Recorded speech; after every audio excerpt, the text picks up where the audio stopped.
Hello students, welcome again to the new topic of Company Act 2013. This is the video of Company Act 2013 part 3. Let's start. હવે આપણે એના પહેલાના વિડીયોમાં company act ના કેટલા faces છે, કેટલા ફેસમાં કયા ટાઈમ પીરિયડમાં ક્યાં શું ચેન્જીસ કર્યા છે એના 9 ફેસીસ હતા. તો આપણે એના પહેલાના જે વિડીયો નંબર 2 છે 5 ફેસ સુધી આપણે વાંચી લીધું છે. હવે આમાં આપણે ફેસ નંબર 6 થી ફેસ નંબર 9 સુધીમાં આપણે કંપનીઝ એક્ટમાં શું ચેન્જીસ કર્યા છે એ આપણે જોવાના છીએ. તો face number 6, the companies act 1997 to 2000. આ ફેસ ક્યાંથી ક્યાં સુધી છે? 97 થી 2000 સુધી છે. After 1997, the government felt urgency to speed up reform process and the President of India promulgated the Companies Ordinance on October 31, 1998. તો શું કીધું છે આમાં કે 1997 પછી જે ગવર્મેન્ટ છે, ગવર્મેન્ટ ઓફ ઇન્ડિયા છે, એને એમ લાગ્યું કે આપણે હવે જે કંપનીઝ એક્ટ છે એમાં ચેન્જીસની જરૂર છે, એમાં રિફોર્મ પ્રોસેસની જરૂર છે. તો એમને ક્યારે એમાં ચેન્જીસ કર્યો, પબ્લિસાઇઝ કર્યો 1998માં, ઓક્ટોબર 31, 1998માં જે ન્યૂ કંપની એક્ટ હતું એમાં જે એમને ચેન્જીસ કર્યા, રિફોર્મ પ્રોસેસ કર્યા, સ્પીડ અપ કર્યું, એ બધું એમાં બતાવ્યું. Again, the present act was replaced by the Companies Act 1999. જે નવું એક્ટ હતું તો એ શેનાથી રિપ્લેસ કર્યું? 1999 ના એક્ટથી એના પહેલાનું કંપની એક્ટ રિપ્લેસ કર્યું. With the aim to surge capital market by boosting morale of national business houses and urging foreign institute investor and foreign direct investment in the country. એમાં શું એમ હતું, જે કંપનીઝ એક્ટ 1999માં એ એમ સાથે એમને changes કર્યો કે જે ઇન્ડિયાનું માર્કેટ છે એમાં company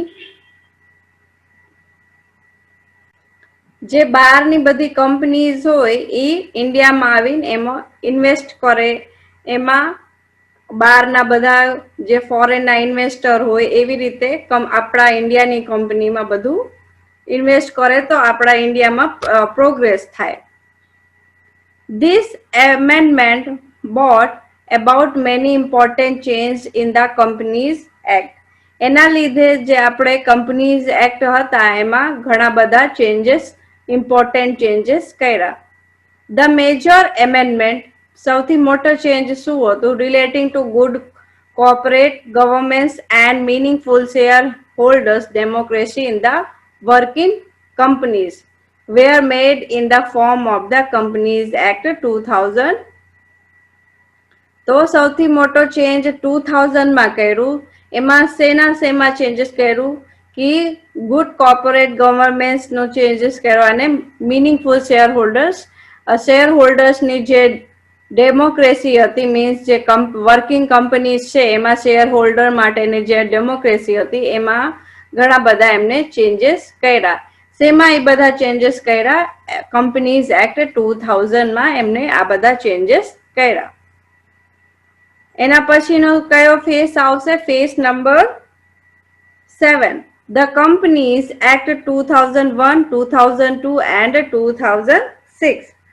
The Companies Act 2001 amended provisions of Section 77A relating to buyback of shares.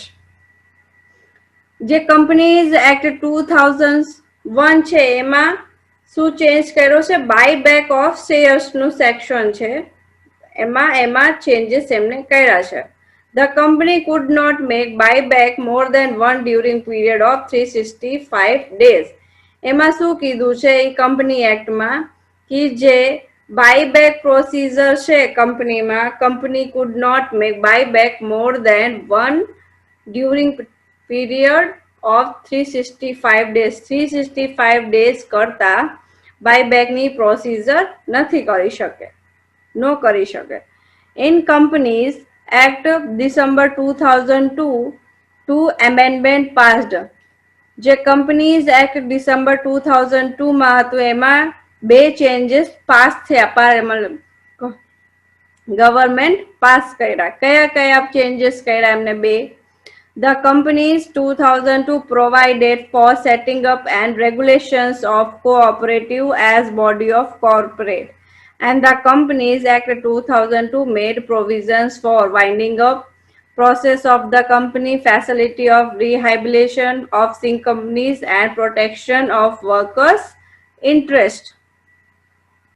એનું મીનિંગ છે કે આમાં કંપનીમાં જે વાઇન્ડિંગ અપમાં એની પ્રોસીજરમાં શું કરી શકે છે, એની ફેસિલિટીમાં એ શું વધારો કરી શકે છે, જે કંપનીની ડાઉન થતી હોય છે, સી કંપની છે જેનું પ્રોડક્શન બહુ વધારે નથી એની માટે એ શું ઇમ્પ્રુવમેન્ટ કરી શકે છે, એમાં જે વર્કર્સ વર્ક કરે છે એનું ઇન્ટરેસ્ટ કેવી રીતે છે, એમાં કેવી રીતે એમને પ્રોટેક્ટ કરી શકે છે કે એ એમના મન પ્રમાણે કામ કરે કંપનીમાં, એ બધામાં ચેન્જીસ કર્યા હતા. તો સેકન્ડ શું છે? The companies act 2006 has introduced the provisions with respect to director identification number and electronic filing of various returns and form. આમાં બે ચેન્જીસ કર્યા હતા કે ડાયરેક્ટરનું આઈડેન્ટિફિકેશન નંબર હોય અને electronic filing of various returns and form. Paper work તમારે નહીં કરવાનું, બધું ઓનલાઈન પ્રોસીજર, જે તમે રિટર્ન ભરતા હોય, ફોર્મ્સ ભરતા હોય, એ બધું શેમાં કરવાનું? ઇલેક્ટ્રોનિક મીન્સ ઓનલાઈન પ્રોસીજર તમારે બધી કરવાની રહે. એ ક્યારે ચેન્જીસ કર્યો? 2006 માં. Face number 8, The Companies Act 2013. The Companies Act 1956 was replaced by the Companies Act 2013. જે કંપની એક્ટ 2013 છે એ કોને રિપ્લેસ કર્યું? કંપનીઝ એક્ટ 1956 ને. એ તો આપણને પહેલાથી જ ખબર છે, જ્યારે ઇન્ટ્રોડક્શન હું તમને બતાવ્યું ત્યારે સ્ટાર્ટિંગમાં જ આ વાત આપણે કરી હતી. The Companies Act 2013 passed by the Parliament has received the assent of the President of India on August 29, 2013. એમાં શું કીધું છે? જે કંપની એક્ટ છે 2013 એ ક્યારે પાસ થયો? પાર્લિયામેન્ટમાં પાસ થઈ ગયો અને પ્રેસિડેન્ટ ઓફ ઇન્ડિયામાં એને ક્યારે મળ્યું? 29 ઓગસ્ટ 2013 માં. The Companies Act 2013 was a more contemporary, simplified and rationalized regulation.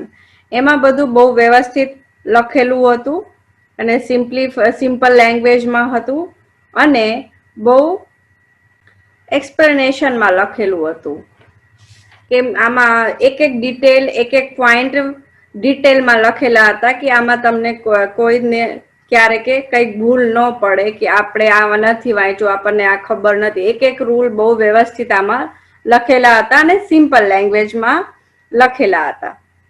The primary objective of A new act was to make our company law at par with the best global practice. એનું basic objective એ હતું, જે આપણે new act બનાવ્યું 2013 નું, કે આપણી જે company law છે, અવર કંપની લો છે, એને બેસ્ટ ગ્લોબલ પ્રેક્ટિસ મીન્સ વ્યવસ્થિત આપણે ગ્લોબલ પ્રેક્ટિસમાં બેસ્ટ બની શકે આપણે જે લોઝ બધા બનાવ્યા છે. Various new ideas were introduced in the act. એમાં ઘણા બધા આપણે ન્યૂ આઈડિયાઝ આમાં ઇન્ટ્રોડ્યુસ કર્યા છે, આમાં નાખ્યા છે, ઇન્ક્લુડ કર્યા છે. Face 9, The Companies Act 2013. The act became operative May 29, 2015. In this Company Act we do some amendment. આમાં આપણે થોડા ઘણા ચેન્જીસ કર્યા છે. Each amendment concerned with a specific demand or purpose.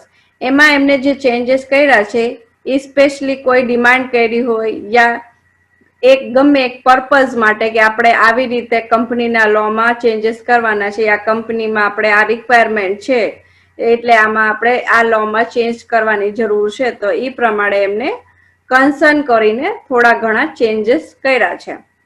On June 1, 2016, the company law board was dissolved. The central government constituted the National Company Law Tribunal and the National Company Law Appellate Tribunal with effect from 1, 2016. આમાં બે government છે. આમાં જો એક છે national company tribunal, આ company law માટેનું છે, કંપનીમાં કઈ ઇસ્યુ થાય એની માટેનું છે, અને નેશનલ કંપની લો એપિલેટ ટ્રિબ્યુનલ છે. એ બે અલગ અલગ ટાઈપના કંપની માટેના કોર્ટ ટાઈપના તમે કહી શકો એવી રીતે છે. એમાં ઇફેક્ટ ક્યારથી ઇફેક્ટ થયા છે? એ June 1, 2016 થી.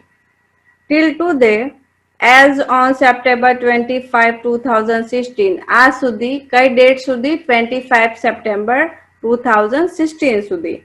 Many amendment bills are waiting for approval. આમાં ઘણા બધા બિલ્સ છે, ઘણા બધા ચેન્જીસ છે એક્ટમાં જે એપ્રુવલ માટે વેટિંગમાં છે. The professionals and experts are encouraged to put their constructive recommendation in the laws in the interest of business community, investor and general public. આમાં પ્રોફેશનલ છે, એક્સપર્ટ છે, એ બધા એન્કરેજ કરે છે કોને? Put their constructive recommendation in the law, કે જે એમના રિકમેન્ડેશન છે પ્રોફેશનલ્સના અને એક્સપર્ટના, કે એ બધા આમાં મૂકે. એ એમને જે પોઈન્ટ્સ બનાવ્યા છે ક્યાંથી લીધા હતા? In the interest of business community, investor and general પબ્લિકને ઇઝીલી એ લોઝને ફોલો કરી શકે એવી રીતના એમને બધા લોઝ બનાવી રેડી કરીને રાખ્યા છે, જે એ એમને રિકમેન્ડ કરે છે કે તમે આ જે નવું કંપની એક્ટ તમે બનાવો એમાં અમારે બધા પોઈન્ટ્સ એમાં નાખો, જે બધા હવે અત્યારે હજી વેટિંગમાં છે, એપ્રુવલમાં વેટિંગમાં ચાલે છે. હવે એ તમારે 9 ફેસીસ હતા. Brief history of companies act 2013 ના ક્યાંથી ક્યાં સુધી 1956 થી કેવી રીતે આપણે ચેન્જીસ કરતા કરતા એક્ટ 2013 સુધી આવ્યા. હવે ન્યૂ ટોપિક છે main new provisions of companies act 2013.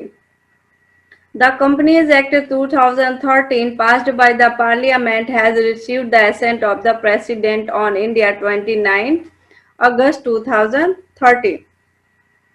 પાર્લિયામેન્ટમાં આ એક્ટ ક્યારે પાસ થઈ ગયું હતું? 29 ઓગસ્ટ 2013 માં.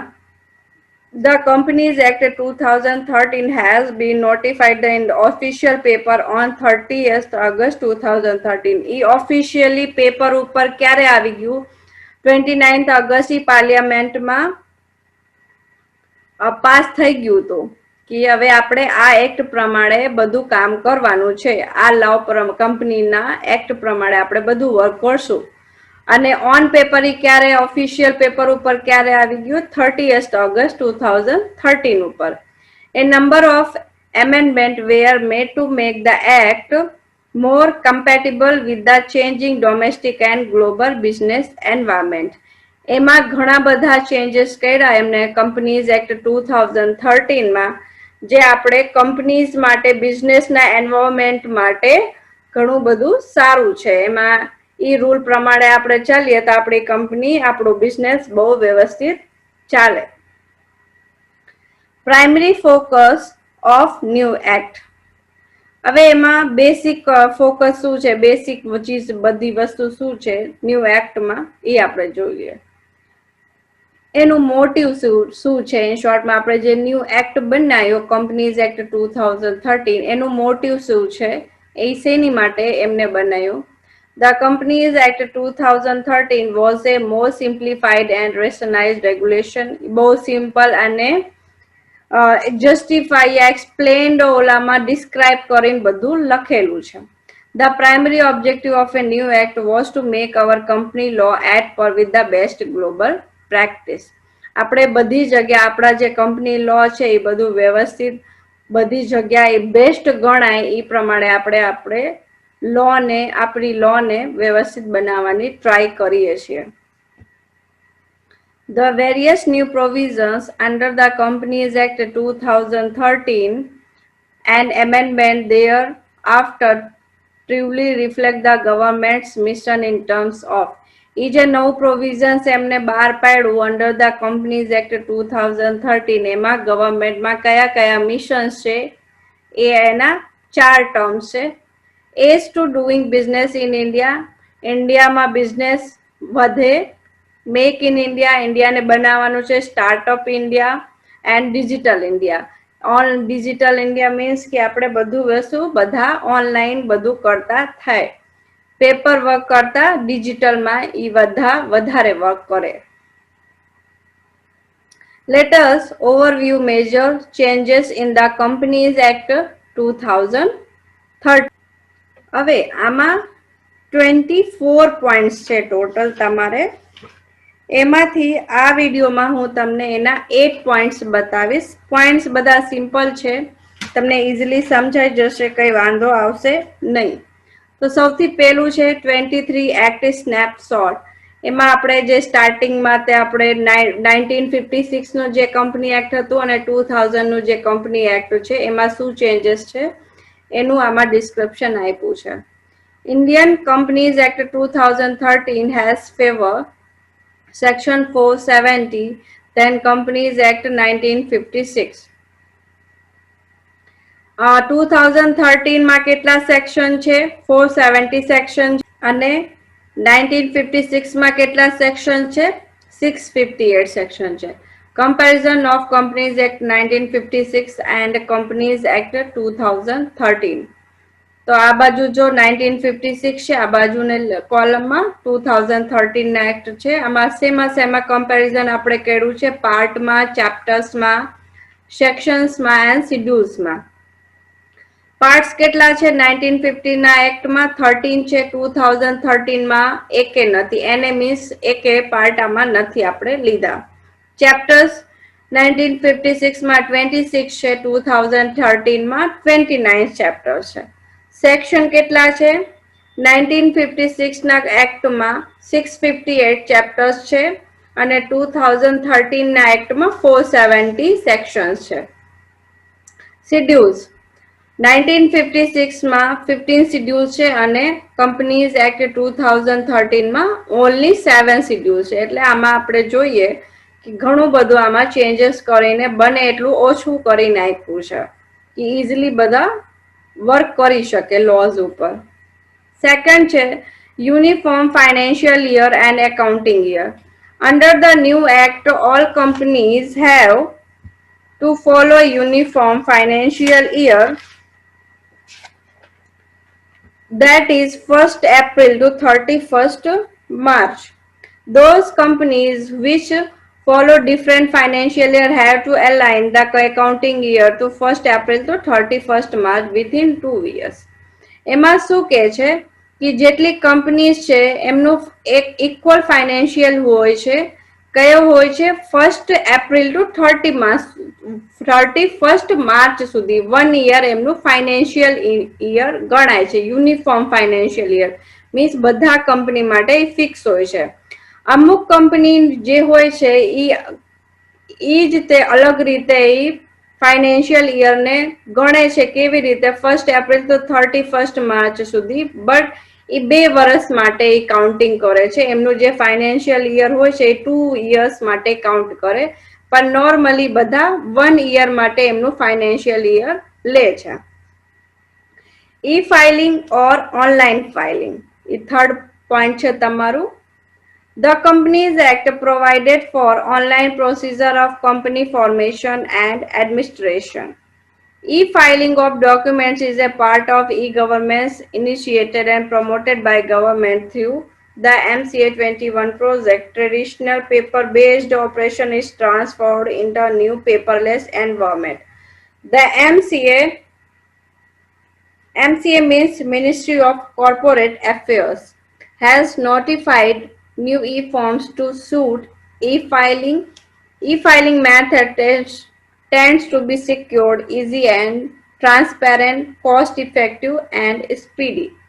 E-filing નું મેન જે આમાં છે, મેન એનું જે પર્પસ છે એ શું છે કે જે આપણે પેપર વર્ક કરતા હતા એમાં આપણું બહુ વધારે ટાઈમ બગડતું હતું, તો એમાં એમને શું કર્યું કે બધી જેટલી ફાઇનાન્શિયલ એમનું હોય, બધા ડોક્યુમેન્ટ્સ હોય, એ બધું એમને શું કર્યું કે ઓનલાઈન બધું કરી નાખ્યું. તો એનાથી શું થશે કે જે તમારું વર્ક હોય બહુ સ્પીડમાં થાય, આમાં તમારું બહુ વધારે ટાઈમ ન બગડે અને તમે એને ઇઝીલી સાચવીને મૂકી શકો છો. અને ઈ ફાઇલિંગ જે છે, e filing of document is part of e governance. ઈ શેનું પાર્ટ છે? ઈ ગવર્નન્સનું એક પાર્ટ છે. અને કોના થ્રુ પ્રમોટ થાય છે? ઈ MCA21 પ્રોજેક્ટના થ્રુ આ પ્રમોટેડ છે. હવે આમાં એમને શું કર્યું છે, જે ટ્રેડિશનલ પેપર વર્ક હોય, આપણે જે જનરલી બધા પેલાથી પેપર વર્ક ઉપર બધું ડિટેલ રાખતા હતા, હવે એને આપણે શેમાં કરી નાખ્યું છે? પેપરલેસમાં કરી નાખ્યું છે. એટલે હવે આ એક્ટ પ્રમાણે આપણે કયા એન્વાયરમેન્ટમાં જઈ છીએ? પેપરલેસ એન્વાયરમેન્ટમાં જઈ છીએ. ઈ બહુ એમાં આપણને કેટલા બેનિફિટ્સ મળશે કે ઈ ઇઝીલી તમે સિક્યોર રાખી શકો છો. એમાં ટ્રાન્સપેરેન્ટી બહુ વધારે રહેશે કે આમાં તમારે ભૂલો બહુ ઓછી થશે અને સ્પીડી મીન્સ ફટાફટ તમે તમારું કામ કમ્પ્લીટ કરી શકો છો. Number of members 4 point. In a private company, there are minimum 2 members. Private company માં minimum 2 members હોવા જોઈએ અને maximum 200 members હોવા જોઈએ. In case of public limited company માં there should be minimum 7 members. એમાં minimum ઓછામાં ઓછા 7 members હોઈ શકે છે and there is no restriction to the maximum number of members. એમાં મેક્સિમમ નંબર તમે ગમે એટલા રહી શકો છો, એમાં એમને કઈ રિસ્ટ્રિક્શન રાખ્યું નથી. ખાલી મિનિમમ 7 હોવા જોઈએ, મેક્સિમમ તમે તમારી રીતે લઈ શકો છો. Under the Companies Act 2013, a one-person company can also be created with only one member. 2013 ના કંપનીઝ ના એક્ટ પ્રમાણે વન પર્સન કંપની ઈ તે તમે બનાવી શકો છો, જેમાં એક જ પર્સન કામ કરતો હોય છે. એના પહેલાના એક્ટમાં ઈ નહોતું ક્લિયરિફાઈ કરેલું, આમાં એમને વન પર્સન કંપની તે ક્લિયરિફાઈ કરી આપ્યું છે, ઈ આમાં ચેન્જ કર્યો છે. 5 number point. Provisions regarding number of directors. Section 149 of the Companies Act 2013 is specific appointment of minimum and maximum number of directors in the board. Section 149 માં Companies Act 2013 ના Section 149 પ્રમાણે જે તમે appointment લો છો director of number of directors in the board, તો એમાં કેટલા minimum અને મેક્સિમમ નંબર્સ હોવા જોઈએ, એમાં ઈ આપણે આમાં ડિટેલમાં ઈ આગળ કહે છે. As per act પ્રમાણે private company shall have minimum 2 and maximum 15 director. આમાં તમે કેટલા ડાયરેક્ટર્સ રાખી શકો છો? મિનિમમ 2 અને મેક્સિમમ 15 ડાયરેક્ટર્સ તમારે રાખવાના છે એમાં પ્રાઇવેટ કંપનીમાં. હવે પબ્લિક કંપનીમાં મિનિમમ 3 and maximum 15 ડાયરેક્ટર. આમાં private company માં minimum 2 and maximum 15 directors and public company માં minimum 3 and maximum 15 directors તમે રાખી શકો છો. A one person company can have one director. ઈ તો ઓબ્વિયસ વાત છે, એક જ પર્સન કંપનીમાં કામ કરતો હોય તો ઈ એક જ ડાયરેક્ટર એમાં હોઈ શકે છે. Every listed or public company with paid up capital of rupees 100 crores or more or with turnover of rupees 300 crore or more shall have at least one woman director. હવે આ એક્ટમાં વુમન માટે તે એમને એક રૂલ બનાવ્યું છે. એમાં શું કીધું છે કે જે લિસ્ટેડ કંપની હોય યા પબ્લિક કંપની હોય, લિસ્ટેડ મીન્સ અહીંયા તમે લિસ્ટ કરીને રાખ્યું છે કે આ મારી કંપની છે, એમાં 100 કરોડનું તમે એમાં નાખ્યું હોય તમારા કંપનીમાં, યા તમારી કંપનીનો ટર્નઓવર 300 કરોડ કરતા વધારે હોય, 300 કરોડ હોય યા એની કરતા વધારે હોય, તો તમારા કંપનીમાં મિનિમમ એટલીસ્ટ મીન્સ મિનિમમ એક વુમન ડાયરેક્ટર હોવી જોઈએ, એક મહિલા ડાયરેક્ટર હોવી જોઈએ. એ કંપની એક્ટ 2013 માં આ રૂલ એમને બનાવ્યો છે વુમન્સ માટે. Part 6. Important changes regarding meetings. Section 173 to 195 deal with some provisions relating to the company annual meetings. Section 173 થી 195 સુધી થોડા રૂલ્સ બનાવ્યા છે, પ્રોવિઝન્સ બનાવ્યા છે કંપનીની એન્યુઅલ મીટિંગ માટે. એમાં શું રૂલ્સમાં છે? Maximum time for holding AGM means annual general meeting is made 9 months from closure of account. Every general meeting shall have calling during business hours. એમાં શું કીધું છે કે જે તમે જનરલ મીટિંગ બનાવો છો એ તમારે બિઝનેસ આવર મીન્સ તમારે જે ઓફિસનો ટાઈમિંગ હોય એ ટાઈમિંગમાં જ તમારે બોલાવવાનું રહેશે. That is between 9 to 6 pm 9 am to 6 pm સુધી તમે મીટિંગ જનરલ મીટિંગ બોલાવી શકો છો. On any day that is not a national holiday. National હોલિડેના દિવસે તમે મીટિંગ ન રાખી શકો. 7 number point છે quorum for meeting of boards means કે મીટિંગ ઓફ બોર્ડ્સ જે હોય છે એમાં કેટલા % અટેન્ડન્સ માણસોની હોવી જોઈએ એની માટેનો આ રૂલ છે. In the provisions in the previous act minimum quorum was 2 members for private company and 5 members of public company. એમાં શું કીધું છે કે એના પહેલોનો જે એક્ટ હતું 1956 નો જે એક્ટ હતું એમાં મીટિંગ ઓફ બોર્ડ માં મિનિમમ 2 મેમ્બર શેની માટે? પ્રાઇવેટ કંપની માટે, અને મેક્સ અને 5 મેમ્બર્સ પબ્લિકની કંપની માટે મીટિંગમાં હોવા જોઈએ.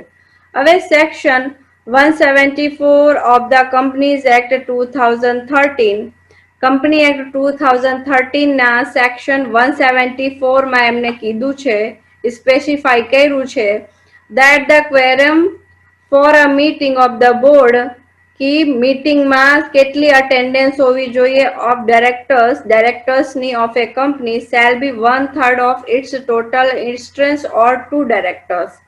એમાં એમને કીધું છે કે જે સ્ટ્રેન્થ હોય તમારા કંપનીની, જે મીન્સ કંપનીની મીન્સ તમારા જેટલા ડાયરેક્ટર્સ હોય યા જેટલા પર્સન્સની તમે મીટિંગ કરો છો એના 1/3 પાર્ટ તમારે મીટિંગમાં હાજર હોવું જોઈએ, તો તે તમે મીટિંગ કરી શકો છો યા ગમે રૂલ તમે કંપની માટે બનાવી શકો છો.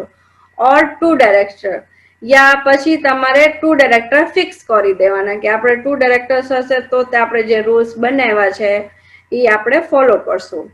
The section 174 of the act also specify other provisions regarding quorum for meeting. Section 174 માં ઘણા બધા quorum for meeting means attendance of meeting ના provisions માં અલગ અલગ સ્પેસિફિકેશન આપ્યું છે, એને ડિટેલમાં આપ્યું છે. Point number 8. Independent directors. To ensure more transparency in company's administration, the concept of independent direction has been introduced for the first time in the Companies Act 2013. હવે આમાં કંપનીના કામમાં વધારે ટ્રાન્સપેરન્સી રહે, કંઈ પ્રોબ્લેમ ન થાય એની માટે ઇન્ડિપેન્ડન્ટ ડાયરેક્ટર્સનું જે કોન્સેપ્ટ છે એ કંપનીઝ એક્ટ 2013 માં ફર્સ્ટ ટાઈમ ઇન્ક્લુડ કરવામાં આવ્યું છે. Section 149 to 152 specify various provisions relating to independent director. Section 149 થી 152 માં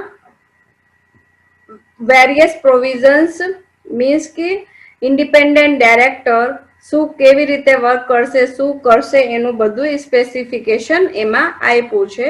કંપનીઝ એક્ટ 2013 ના સેક્શન 149 થી 152 સુધીમાં. As per the provisions na pramane, every listed public company shall have at least 1/3 of the total number of directors as independent director. એમાં શું કીધું છે કે જે લિસ્ટેડ કંપની હોય જેનું નામ લખાવેલું છે કે આ મારી કંપની છે એમાં at least 1/3 of the total number of directors कि जे टोटल नंबर ऑफ डायरेक्टर्स है एमा 1/3 इंडिपेंडेंट डायरेक्टर होवा जोईए. The appointment of independent directors shall be approved by the company in general meeting as provided in section 152(2). હવે independent director જે છે એની appointment તમે કેવી રીતે લઈ શકો છો, એને કેવી રીતે એપ્રુવલ આપી શકો છો કે તમે જોઈનિંગ કરી શકો, તો એ આપણે કંપનીમાં જે જનરલ મીટિંગ હોય એ સેક્શન 152 ને પ્રમાણે તમે આને એપોઇન્ટ કરી શકો છો. Schedule 4 of the Act specified code of conduct for IDs related. આમાં હવે એ શું કરી શકે છે જે ઇન્ડિપેન્ડન્ટ ડાયરેક્ટર્સ છે આમાં એના 8 પોઈન્ટ્સ આપણે અત્યારે લખાવ્યા છે. બીજા આમાં ઘણા બધા પોઈન્ટ્સ એડ તમે કરી શકો છો, પણ આ મેઇન પોઈન્ટ છે. Guidelines of professional conduct, role and function, duties, manners of appointments, reappointment, removal, separate meeting, evaluation. હવે જે ઇન્ડિપેન્ડન્ટ ડાયરેક્ટર છે એની જરૂર શું કામ પડી, આપણે 2013 ના એક્ટમાં આપણે એને શું કામ ઇન્ક્લુડ કર્યું, તો એ જે પર્સન છે એ કંપનીમાં એની ગાઈડલાઇન્સ બનાવશે કે આપણે આ પ્રમાણે કામ કરશું, એના રૂલ્સ બનાવશે, એના ડ્યુટીઝમાં કોની ડ્યુટીઝમાં શું આવે છે એ બધું બનાવશે. આપણે કોઈ પર્સનને હાયર કરી છે, એપોઇન્ટ કરી છે, તો એ કેવી રીતે કયા રૂલ પ્રમાણે કયા મેનર્સમાં આપણે એને એપોઇન્ટ કરશું એની આખું લિસ્ટ બનાવે. રીએપોઇન્ટ કોઈને કરવું, એને કોઈને પાછા લેવું હોય તો કે કયા રૂલ પ્રમાણે આપણે એને પાછા લેશું એના વિશે બધું કરશે. કયા લોઝ ને આપણે કંપનીમાંથી કોઈને કાઢવું હોય તો કેવી રીતે આપણે કાઢી શકીએ, સેપરેટ મીટિંગ આપણે રાખવી હોય તો કયા રૂલ પ્રમાણે આપણે રાખી શકીએ. Evaluation means quality of something, એનું મીનિંગ છે કે તમે જે વર્ક કરતા હોય તો આમાં એમને કઈ ચેન્જીસની જરૂર હોય, તમે એમને એવું લાગતું હોય કે આ ક્વોલિટી બરોબર નથી તો એમાં તે એમનું સજેશન આપી શકે છે. આ બધી વસ્તુ માટે થઈને એમને કંપનીઝ એક્ટ 2013 માં ઇન્ડિપેન્ડન્ટ ડાયરેક્ટરનું એક આખું સેક્શન નાખ્યું છે કે આપણે આજની એક રિક્વાયરમેન્ટ છે, કંપની હોય તો આમાં આપણે એક ઇન્ડિપેન્ડન્ટ ડાયરેક્ટર હોવું જોઈએ. મીન્સ ટોટલ નંબર ઓફ જે ડાયરેક્ટર્સ હોય એમાં 1/3 પાર્ટ ઇન્ડિપેન્ડન્ટ ડાયરેક્ટરનું હોવું જોઈએ કંપનીમાં. એ એક નવું રૂલ યા નવું કોન્સેપ્ટ આમાં કંપનીઝ એક્ટ 2013 માં એમને નાખ્યું. એનાથી કંપની વધારે તમારી પ્રોગ્રેસ કરે એના માટે આ એમને નાખ્યું છે. હવે આપણે 8 પોઈન્ટ આમાં વાંચી લીધા છે. આમાં ટોટલ છે 24 પોઈન્ટ છે જે એમાં બેસિક કોન્સેપ્ટ છે કંપનીઝ એક્ટ 2013 ના, કે આમાં 24 મેઇન કયા કયા પોઈન્ટ્સ એમને ચેન્જ કર્યા છે. બાકી તો ઘણા બધા સેક્શન્સ છે, રૂલ છે, મેઇન આમે 24 પોઈન્ટ્સ છે. તો હવે કેટલા પોઈન્ટ્સ વધ્યા, આપણે 16 પોઈન્ટ્સ વધ્યા, બરાબર ને. હવે 16 પોઈન્ટ આપણે એના પછીના લેક્ચર પછીના વિડીયો નંબર 4 માં હું તમને બતાવીશ. ત્યાં સુધી તમારે આટલું વાંચવાનું રહેશે. Okay, thank you.